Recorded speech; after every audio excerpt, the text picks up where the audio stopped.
নমস্কার, আজকে চলে এসেছি একটা মিনি ভ্লগ নিয়ে। তো অনেক দিন পরেই সন্ধেবেলায় আমি আর মা একটু বেরিয়েছিলাম একটা দরকারে। তো কোথায় যাচ্ছি সেটা জানাচ্ছি। দেখো আকাশের চাঁদটাও কত সুন্দর লাগছে। ব্যাস হাঁটতে হাঁটতে পৌঁছে গেলাম দোকানটিতে। কিন্তু দোকানটার নাম কি ছিল না সেটা আমি নিজেই ভুলে গেছি, আর ভালো করে ক্যাপচারও করতে পারিনি, তো জানাতে পারলাম না এই মুহূর্তে।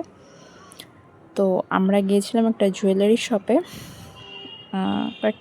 একটা জিনিস নেব বলে, কিন্তু মোটামুটি একটা আইডিয়া করার জন্য কাকুকে বললাম যে আমাদেরকে যেগুলো বানানো আছে তার মধ্যে একটা মেপে দেখিয়ে দিতে ওজন করে।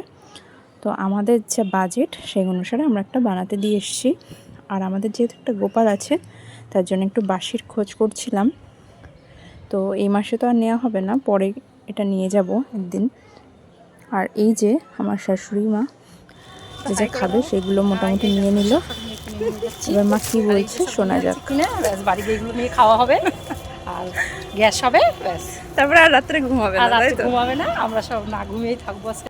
চলো এভাবে বকতে বকতে আমরা বাড়িতেও চলে এসেছি। এবার যেটুকু কিনেছিলাম, গিয়েছিলাম একটা চপের দোকানে, কিন্তু সেই ভিডিওটা আমি তুলতে ভুলে গেছি। যাকগে এখন আমরা এনজয় করি। আর আজকের মতো টাটা।